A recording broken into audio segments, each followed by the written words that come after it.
É possível construir uma vida inteira sobre uma mentira e ainda assim ser feliz? Eu, Lucas Oliveira, sempre acreditei que meu tio Ricardo era o homem mais nobre do mundo quando se casou com minha mãe após a morte do meu pai. Todo mundo dizia que ele era um santo por dar um pai a um garoto de 5 anos. Por 15 anos, vivi nessa história perfeita. Até que no dia do meu aniversário, ouvi uma conversa atrás da porta do quarto da minha avó moribunda, que destruiu tudo o que eu pensava saber sobre minha família. 3 palavras mudaram minha vida para sempre. O filho deles. E agora, com os cacos da minha identidade espalhados aos meus pés, preciso decidir se perdoo as pessoas que mais amei por uma mentira que custou uma vida. E quase custou a minha. Vamos começar pelo começo, quando eu tinha 5 anos e achava que meu tio Ricardo era o homem mais legal do universo. Ele sempre aparecia em casa com aquelas sacolas coloridas do shopping, cheias de carrinhos, jogos e, uma vez, um dinossauro de controle remoto que fazia a vizinha reclamar do barulho. Minha mãe, Helena, vivia me mostrando fotos do meu pai, Daniel. Olha como ele te amava, Lucas. Vocês dois no Jardim Botânico, lembra? Ele sempre te levava para ver os cisnes no domingo. Eu não lembrava, para ser sincero. Tinha apenas flashes. Um homem me erguendo sobre os ombros, o cheiro de café da manhã e uma risada grave. Meu pai tinha morrido num acidente de carro na Serra do Mar, quando eu estava começando a formar memórias de verdade. Às vezes, eu inventava lembranças só para não decepcionar minha mãe quando ela perguntava: "Você se lembra dele, né?" O primeiro Natal sem meu pai foi estranho. A árvore estava lá, piscando na sala do nosso apartamento no Batel, mas parecia que as luzes estavam mais fracas. Vovó Conceição veio passar conosco, trazendo rabanada e aquele pudim de leite condensado que escorria calda por todo o prato. Tio Ricardo apareceu com um trenó de madeira enorme que mal cabia pela porta. "Vamos levar no parque amanhã", ele disse, bagunçando meu cabelo. "Dizem que vai nevar em Curitiba este ano." Não nevou, claro. Nunca neva em Curitiba, apesar das promessas. Mas ele me levou ao parque mesmo assim, e eu me perguntava se era isso que teria sido fazer coisas com meu pai. No Natal seguinte, tudo mudou. Estávamos todos na mesa de jantar. Eu, minha mãe, tio Ricardo, vovó Conceição e tia Márcia com seu namorado novo, o terceiro daquele ano, segundo os cochichos da minha mãe na cozinha. O peru estava na mesa, com aquela farofa molhadinha que só a vovó sabe fazer, quando tio Ricardo bateu no copo com um garfo, fazendo aquele plim de filme. Ele tirou uma caixinha preta do bolso, ajoelhou na frente da minha mãe e perguntou se ela queria casar com ele. Fiquei olhando, com um pedaço de tender parado a meio caminho da boca. Daniel estaria orgulhoso. Vovó Conceição disse entre soluços, quando minha mãe disse sim. Todo mundo aplaudiu e tia Márcia soltou um gritinho que quase estourou meus tímpanos. Tio Ricardo me pegou no colo depois, com cheiro de perfume caro e aquele relógio que brilhava no pulso. "Vou ser o melhor pai que você poderia ter, campeão", ele prometeu, como se fosse super simples substituir alguém. Fiquei confuso. Eu já tinha um pai, mesmo que ele estivesse no céu, como mamãe sempre dizia. Será que era permitido ter 2? E se meu pai verdadeiro ficasse com ciúmes lá em cima? A festa de casamento aconteceu 3 meses depois, num daqueles sítios chiques nas redondezas de Curitiba. Lembro de estar coçando o pescoço por causa da gravata borboleta que me obrigaram a usar. "Você está parecendo um homenzinho", disse uma senhora que eu nunca tinha visto na vida, apertando minhas bochechas. Na hora de jogar o buquê, minha mãe fingiu que ia jogar para tia Márcia, mas arremessou na direção oposta. Todo mundo riu, exceto eu, que ainda não entendia direito por que tínhamos que chamar de feliz um evento onde todo mundo parecia estar fingindo que meu pai nunca existiu. Nos mudamos para uma casa gigante perto do Parque Barigui, daquelas com portão eletrônico, e um quintal onde eu podia andar de bicicleta sem precisar ir à rua. Tio Ricardo, agora pai, como ele gentilmente me lembrava toda vez que eu o chamava de tio, estava expandindo seus negócios. Além da loja de brinquedos no Müller, abriu outra no Parque Shopping Barigui. "Temos que pensar grande, campeão", ele dizia, enquanto me mostrava as plantas da nova loja no escritório dele, que cheirava a couro, e tinha uma daquelas máquinas de café, que faz barulho de avião decolando. A adaptação à nova escola foi complicada. No colégio Santa Maria, os meninos não perdoavam. "E aí, Oliveira, seu tio virou seu pai? Isso é tipo incesto ou coisa assim?" Voltei para casa chorando no primeiro dia. A professora Denise, uma santa com cabelos grisalhos e cheiro de canela, Me chamou depois da aula no dia seguinte. O que seu tio, quer dizer, seu pai fez, foi um gesto muito nobre, Lucas. Ele está cuidando da família do irmão quando poderia seguir a vida dele. Isso é amor de verdade. Balancei a cabeça fingindo entender. Mas algo no jeito como ela disse, amor de verdade, me deixou com um frio na barriga. Minha mãe deixou o trabalho como arquiteta logo depois. Quero me dedicar à família, ela explicou, enquanto guardava suas réguas e esquadros em caixas que foram parar no sótão. Mas eu a pegava às vezes olhando projetos antigos com um olhar distante. À noite, depois que me mandavam para a cama, eu ficava na escada ouvindo as conversas deles. Ele está se adaptando bem, Ricardo dizia. Só precisamos manter a história simples. História? Que história? E por que tantos sussurros quando achavam que eu estava dormindo? Adultos são estranhos, eu pensava. Só muito mais tarde entendi que eles não estavam sendo apenas estranhos, estavam sendo mentirosos. Descobri a caixa de cartas por acidente. Eu tinha 7 anos e estava brincando de caça ao tesouro no sótão, sozinho, porque Ricardo e minha mãe tinham ido a um jantar de negócios e Dona Zilda, a babá, estava assistindo novela lá embaixo. O sótão da casa nova era gigante, cheio de caixas da mudança que ninguém tinha aberto. Numa delas, encontrei álbuns de fotos, porta-retratos e uma caixa de madeira com um monte de envelopes amarelados. Abri um aleatoriamente. A letra era da minha mãe, e o nome no envelope era Ricardo, não Daniel. Precisamos conversar sobre o que aconteceu, dizia a carta. Daniel não pode descobrir. Me encontre no café da livraria no mesmo horário de sempre. A data era de alguns meses antes do meu nascimento. Fiquei ali, sentado entre as teias de aranha e o cheiro de mofo, tentando entender o que aquilo significava. Que coisa minha mãe e Ricardo não queriam que meu pai descobrisse? Por que eles se encontravam escondidos antes de eu nascer? Será que meu pai não gostava do próprio irmão? 1000 perguntas pipocavam na minha cabeça de 7 anos, todas sem resposta. Desci as escadas correndo, com a carta na mão, e encontrei minha mãe e Ricardo que tinham acabado de chegar. Olha o que achei no sótão, disse, todo empolgado com minha descoberta de detetive. Minha mãe ficou pálida como se tivesse visto um fantasma. Ricardo congelou por um segundo, depois deu aquele sorriso forçado de adulto. Lucas, não se mexe nas coisas dos outros sem permissão, minha mãe falou, arrancando a carta da minha mão. Sua voz estava tremendo. Mas o que tem na carta? Por que você e o tio, quer dizer pai, se encontravam escondidos? Eles trocaram um olhar que eu não consegui decifrar. Vai escovar os dentes, já está na hora de dormir. Foi a única resposta que recebi. 3 anos depois, quando eu tinha 10 anos, vovó Conceição teve um derrame. Não foi grave, disseram os médicos, mas ela não podia mais morar sozinha naquele apartamento no centro. Ela vai ficar no quarto de hóspedes, anunciou minha mãe um dia, como se estivesse falando do tempo e não mudando completamente a dinâmica da nossa casa. Vovó chegou numa tarde chuvosa de junho, com 2 malas antigas e uma caixa de remédios tão grande que parecia uma pequena farmácia. Meu netinho, ela disse quando me viu, abrindo os braços para um abraço que cheirava a lavanda e leite de rosas. Foi estranho no começo ter vovó por perto o tempo todo. Ela assistia Jornal Nacional no volume máximo e sempre reclamava que o café estava fraco demais. Mas logo me acostumei com sua presença, e para ser sincero, era bom ter alguém em casa que não parecia estar sempre escondendo algo. Ela me contava histórias sobre meu pai quando era criança. Como ele quebrou o braço tentando pular do telhado com um guarda-chuva, convencido que poderia voar como Mary Poppins. Histórias que faziam Ricardo ficar com uma expressão estranha, como se estivesse comendo algo azedo.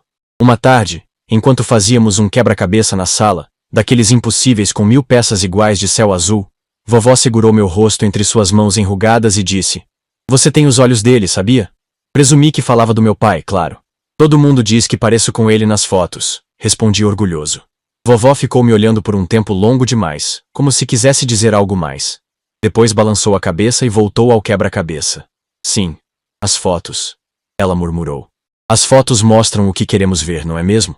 Não entendi o que ela quis dizer na época. Era só mais uma daquelas coisas enigmáticas que os velhos falam. Mas agora tudo faz um sentido terrível. À medida que eu crescia, as pessoas começaram a fazer comentários estranhos. Não percebi de imediato.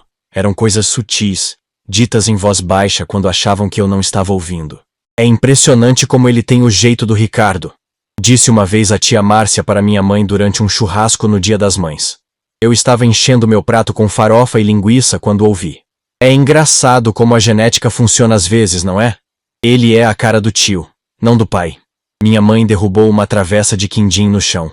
Que desastre! Ela exclamou alto demais. Vamos limpar isso logo.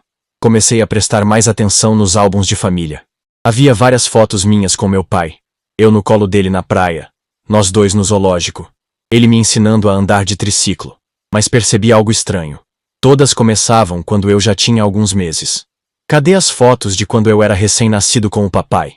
Perguntei à minha mãe uma noite, enquanto folheávamos um álbum na sala. Ela hesitou por um segundo. Ah, a câmera estava quebrada nessa época. Respondeu, virando a página rápido demais. Olha essa aqui do seu primeiro aniversário. Que bochecha gorda você tinha.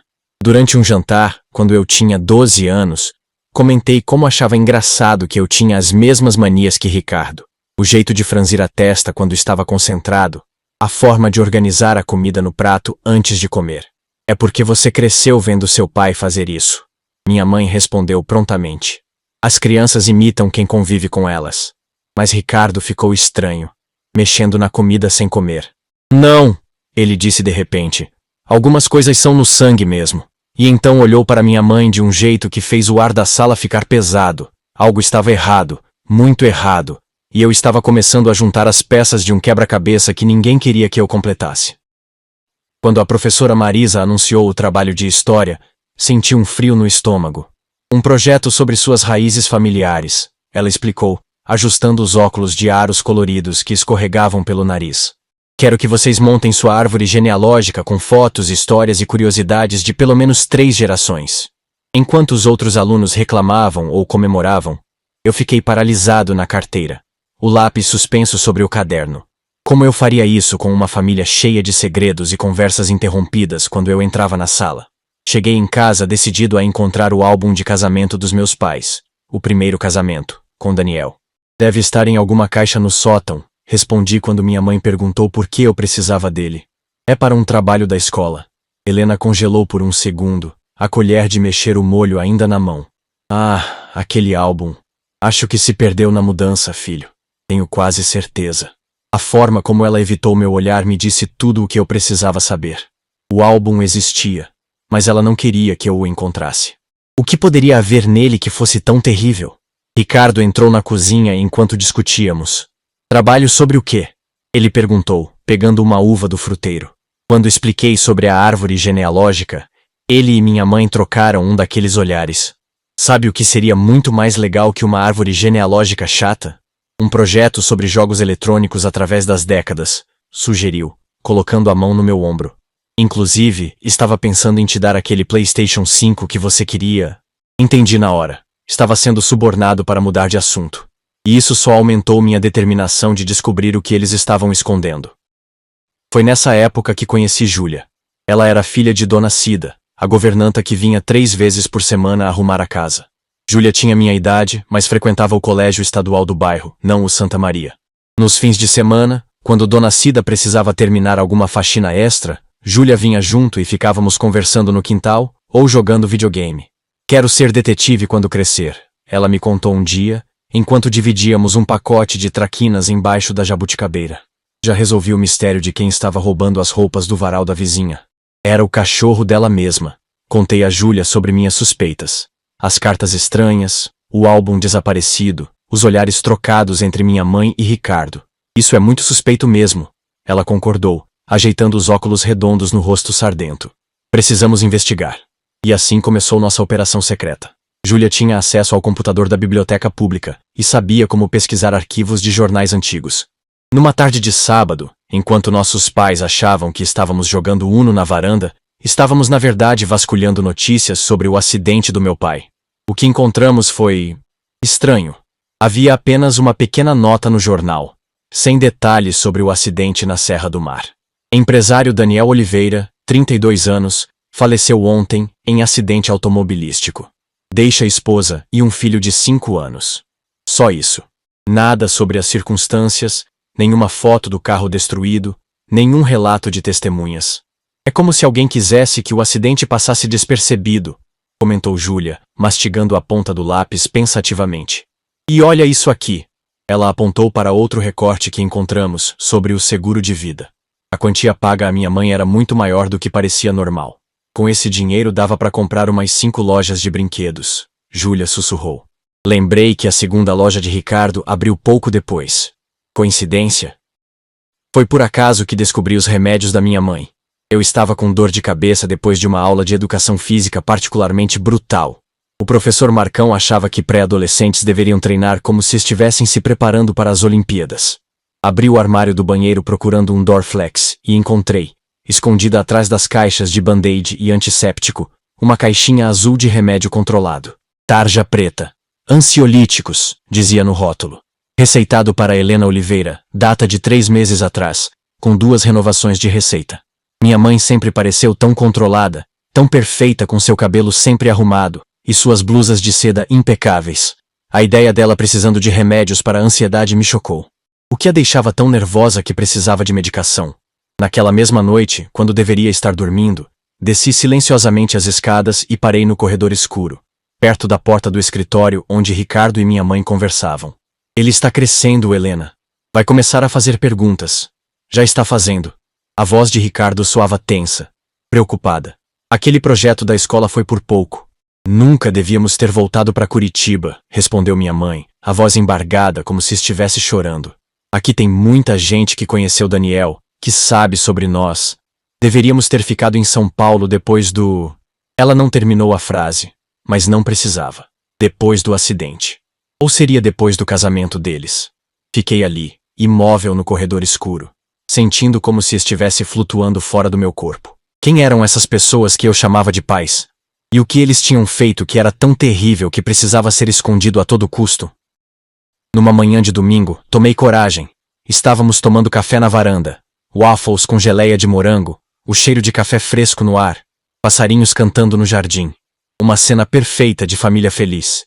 Exceto que eu já não conseguia engolir aquela farsa. Por que não temos nenhuma foto do meu pai comigo quando eu era recém-nascido?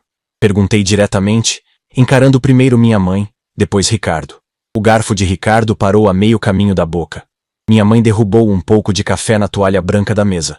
Já conversamos sobre isso, Lucas. Ela respondeu, tentando soar casual enquanto limpava a mancha com o guardanapo. A câmera estava quebrada nos seus primeiros meses. Balancei a cabeça. Não faz sentido. Vocês não tinham celular? Ou amigos com câmeras? Ou uma loja de fotografia no shopping? Ricardo pigarreou, seu rosto ficando vermelho. Não de vergonha, percebi, mas de raiva. Por que essa obsessão repentina com fotos antigas? O que importa é o presente. Nós somos sua família. Eu sou seu pai agora. Foi a primeira vez que vi Ricardo perder a compostura. Ele sempre foi o rei do autocontrole, o empresário bem-sucedido que nunca levantava a voz. Mas naquele momento, havia algo selvagem em seus olhos, algo assustador. Você não é meu pai, respondi baixinho, sentindo uma onda de adrenalina. Meu pai está morto. Ricardo levantou-se bruscamente, derrubando a cadeira.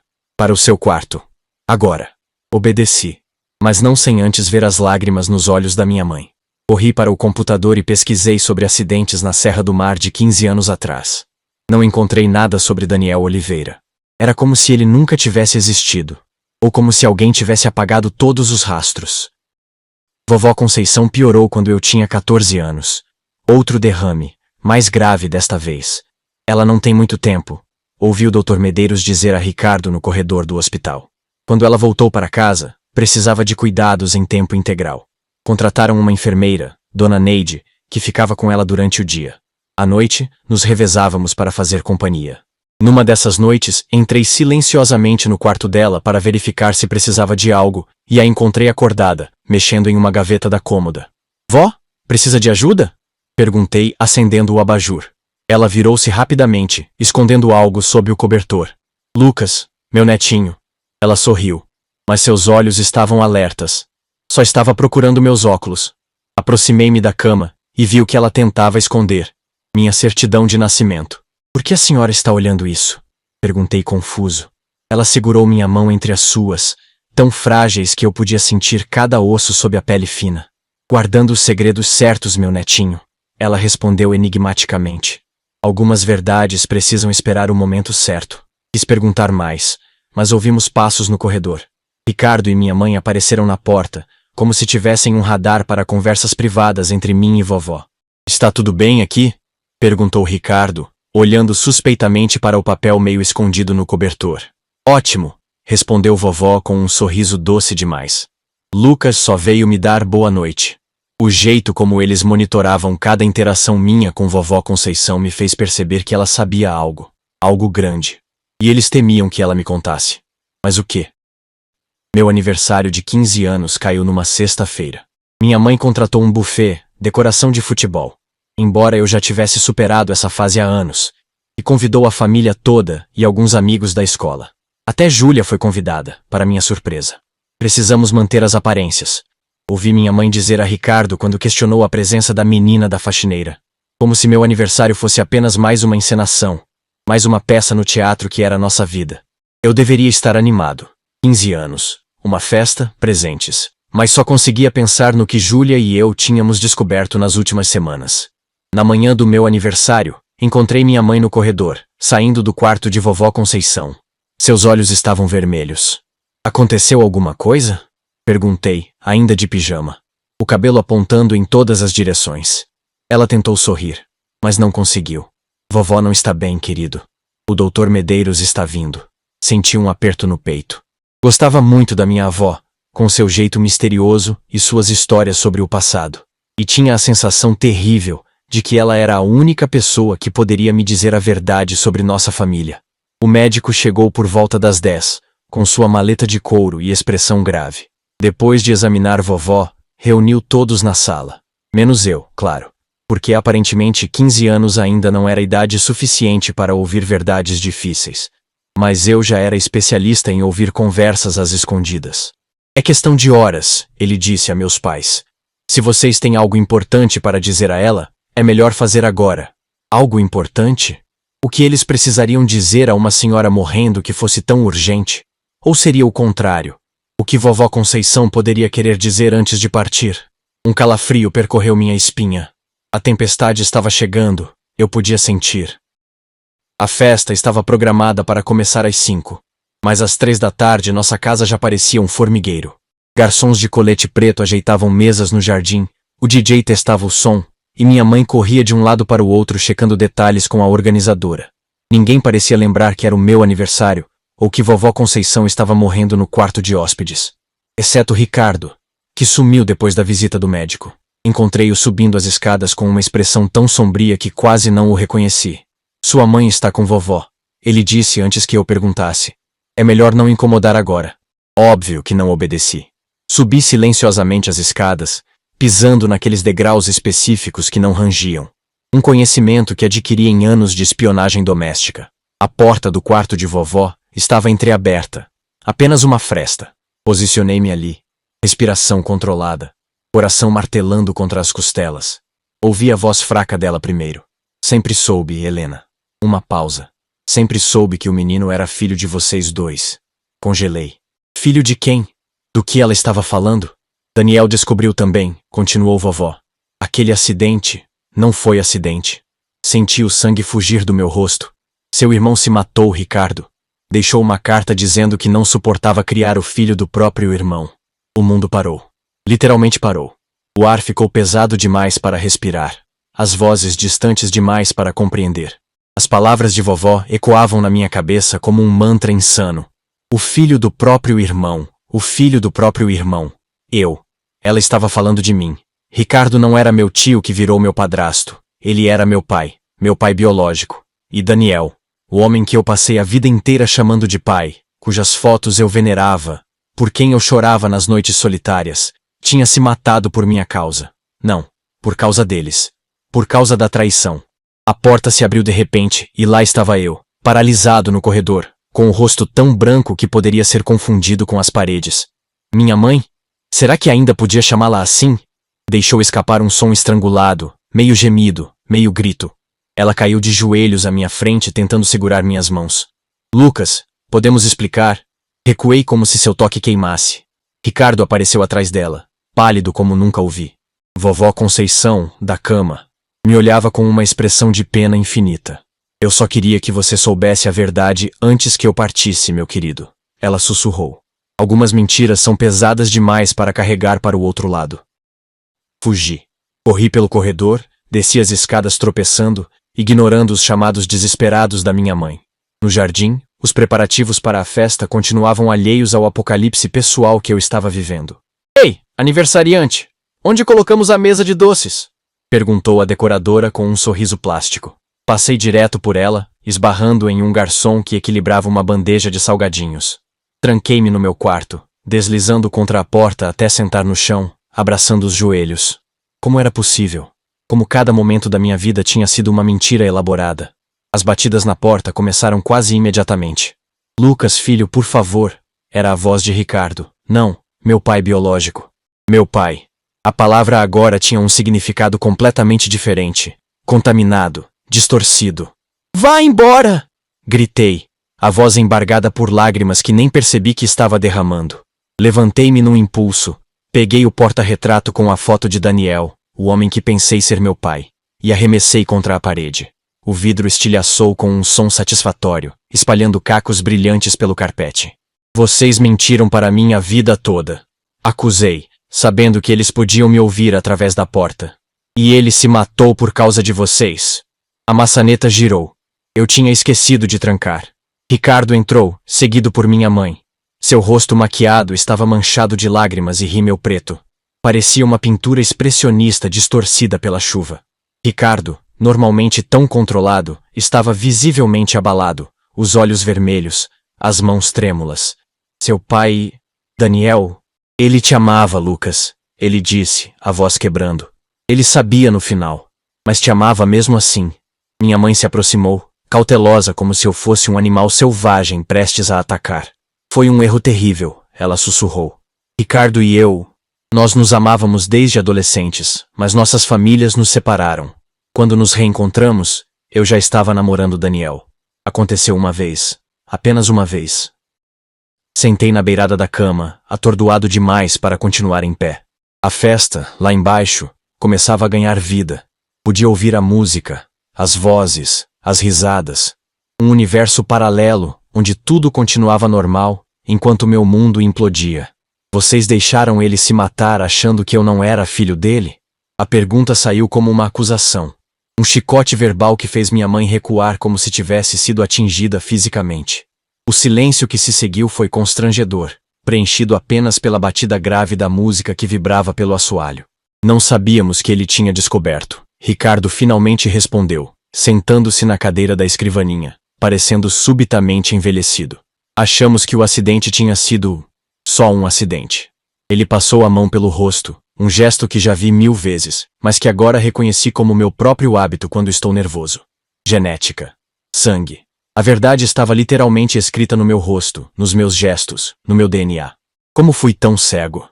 Depois que ele morreu, continuou Ricardo, eu não conseguia parar de pensar em vocês dois, sozinhos. Helena estava destruída. Você perguntava pelo seu pai todos os dias. Eu só queria ajudar no começo. Mas então você viu a oportunidade perfeita. Completei. A voz carregada de amargura. O irmão nobre que se casa com a viúva para criar o sobrinho órfão. Exceto que não era seu sobrinho. Era seu filho. E todos aplaudiram sua generosidade. Minha mãe soluçou, sentando no chão porque suas pernas pareciam incapazes de sustentá-la. Não foi assim, Lucas. Nunca planejamos nada disso.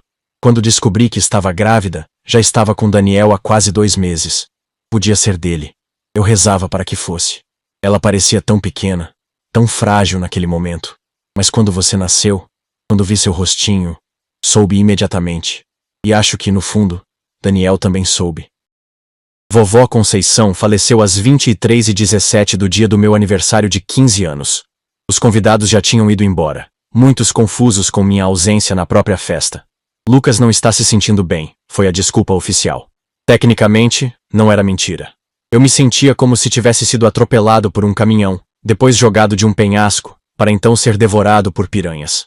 A casa silenciou quando o médico saiu do quarto dela e fez aquele gesto universal. Um balanço de cabeça negativo, os ombros caídos. Eu observava tudo do topo da escada, invisível nas sombras. O funeral aconteceu 3 dias depois, num daqueles dias típicos de Curitiba em que o tempo muda a cada 5 minutos, Sol escaldante seguido de chuva torrencial, seguida de um frio cortante. Combinava com meu estado de espírito caótico. Tia Márcia me convidou para ficar em sua casa, até as coisas se acalmarem. Aceitei imediatamente. Não conseguia mais olhar para Ricardo, meu pai, sem sentir uma mistura tóxica de raiva, confusão e, o pior de tudo, curiosidade. Havia tantas perguntas que eu queria fazer, tantas peças do quebra-cabeça que ainda faltavam, mas não estava pronto para ouvir as respostas. No cemitério, fiquei parado junto ao túmulo de vovó Conceição, observando o caixão descer lentamente para se juntar aos restos mortais do meu avô. Do outro lado, Ricardo e minha mãe me observavam com expressões desoladas. Ouvi os cochichos ao meu redor.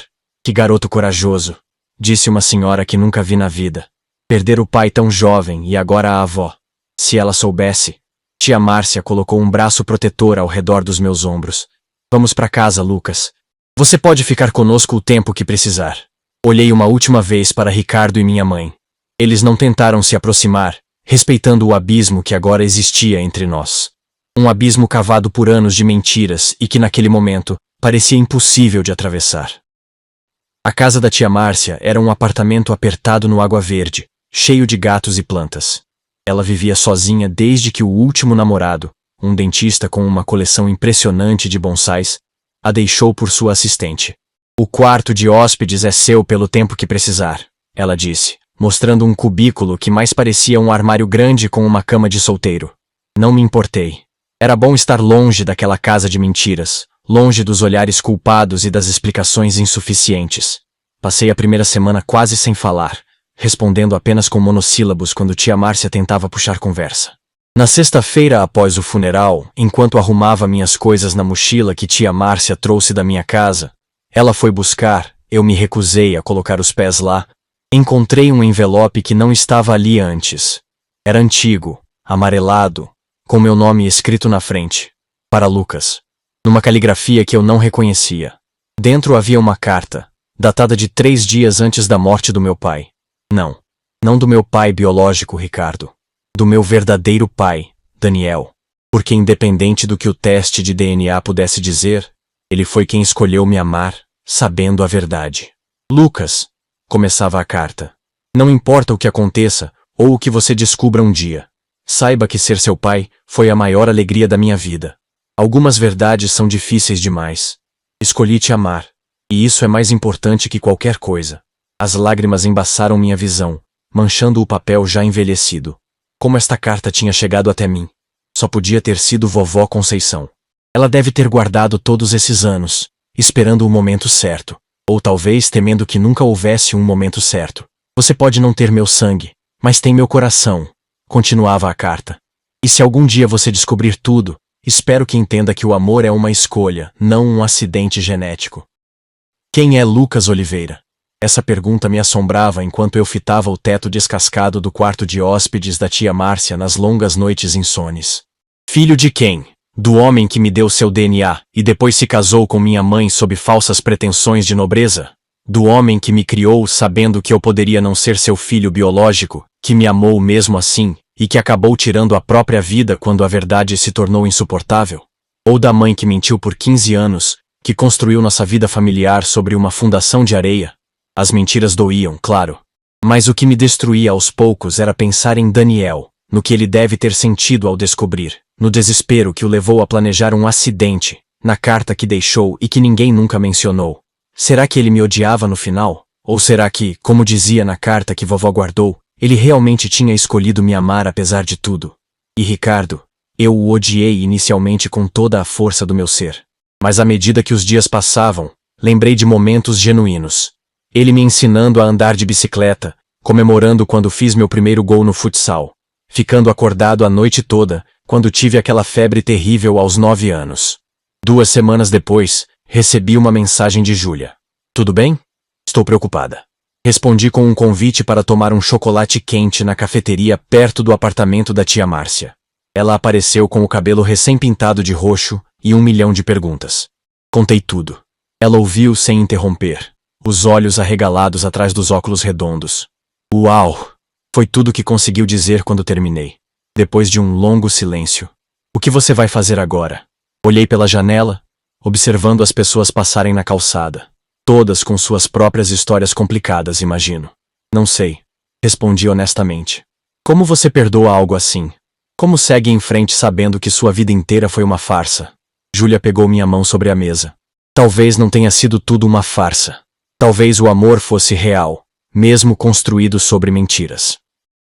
3 meses depois das revelações, tomei uma decisão. A convivência com tia Márcia tinha se tornado complicada. Seu apartamento era pequeno demais para 2, e ela começou a namorar um professor de yoga que praticamente se mudou para lá. Mas eu não queria voltar para a casa de Ricardo e minha mãe. Não conseguia olhar para eles sem sentir uma mistura de raiva, confusão e, o pior de tudo, pena. Vou morar com vô Pedro, anunciei numa visita tensa em que fui buscar mais roupas. O pai de Daniel e de Ricardo vivia num sítio nos arredores de Colombo. Ele nunca soube a verdade sobre minha paternidade, e decidi que não seria eu a contar. Vô Pedro tinha 82 anos, uma saúde de ferro e nenhuma paciência para a tecnologia moderna. O sítio não tinha Wi-Fi, e o celular mal pegava. Perfeito. Matriculei-me na escola local, fiz novos amigos que não sabiam nada sobre meu passado complicado, e passei tardes inteiras ajudando meu avô a cuidar da horta e dos animais. À noite, sentávamos na varanda, e ele me contava histórias sobre Daniel e Ricardo quando crianças. Sempre foram competitivos, ele dizia, sem saber o quanto aquela rivalidade tinha custado a todos nós. Mas no fundo, se amavam. Família é complicada, meu filho, mas é o que temos de mais precioso. Num domingo, encontrei uma caixa de fotos antigas no galpão de ferramentas. Entre elas, uma me chamou a atenção. Daniel e Ricardo adolescentes, braços sobre os ombros um do outro, sorrindo para a câmera. Atrás deles, uma garota que reconheci como minha mãe, muito mais jovem, olhando para os dois com uma expressão que não consegui decifrar. Guardei a foto no bolso, e naquela noite, escrevi uma carta para Ricardo e minha mãe. Não ofereci perdão, ainda não conseguia, mas ofereci compreensão. Somos todos humanos, escrevi. Cometemos erros, alguns maiores que outros. Talvez um dia possamos construir algo novo a partir das ruínas do que tínhamos. Mas não agora. Agora preciso descobrir quem sou eu, Lucas Oliveira, sem as mentiras que definiram minha vida até aqui. Aos 18 anos, prestei vestibular e fui aprovado na Universidade Federal do Paraná, no curso de Psicologia. A escolha não foi coincidência. Depois de tudo que vivi, queria entender melhor a mente humana, os segredos que guardamos, as mentiras que contamos a nós mesmos e aos outros. Vô Pedro tinha falecido no ano anterior, deixando-me o suficiente para um pequeno apartamento perto do campus. Ricardo ofereceu ajuda financeira, que recusei educadamente. Minha mãe mandava mensagens semanais, às quais eu respondia com frases curtas e neutras. Mantínhamos uma distância controlada, nem perto o suficiente para reabrir feridas, nem longe o suficiente para perder completamente o contato. Em uma das disciplinas do curso, tive que escrever um ensaio sobre identidade e pertencimento. Escolhi como tema a influência da paternidade biológica versus escolhida na formação da identidade. Enquanto pesquisava, encontrei estudos sobre pessoas que descobriram tardiamente não serem filhos biológicos de quem acreditavam ser. Histórias como a minha, em diferentes variações. Na conclusão do trabalho, escrevi: a verdadeira paternidade não está nos genes que passamos adiante, mas nas escolhas que fazemos todos os dias. Daniel Oliveira não compartilhava meu DNA, mas escolheu ser meu pai até seu último dia. Essa escolha, mais do que qualquer laço biológico, definiu quem sou hoje. Numa tarde ensolarada, visitei o cemitério com 3 buquês de flores, para a vovó Conceição, para vô Pedro e para Daniel. Sentei-me ao lado da lápide de Daniel por um longo tempo. Escolhi perdoá-los, disse finalmente. Não por eles, mas por mim. O ressentimento é um fardo pesado demais para carregar pela vida. No caminho de volta, passei pela casa onde cresci. Parei o carro na frente por alguns minutos, observando. Eventualmente, a porta se abriu e Ricardo saiu para buscar o jornal. Nossos olhos se encontraram à distância. Hesitei, então levantei a mão num pequeno aceno. Ele retribuiu, o rosto iluminando-se com esperança cautelosa. Não estava pronto para entrar, para abraçá-los, para chamar aquele lugar de lar novamente. Mas talvez, algum dia. E pela primeira vez em anos, esse algum dia não parecia uma impossibilidade.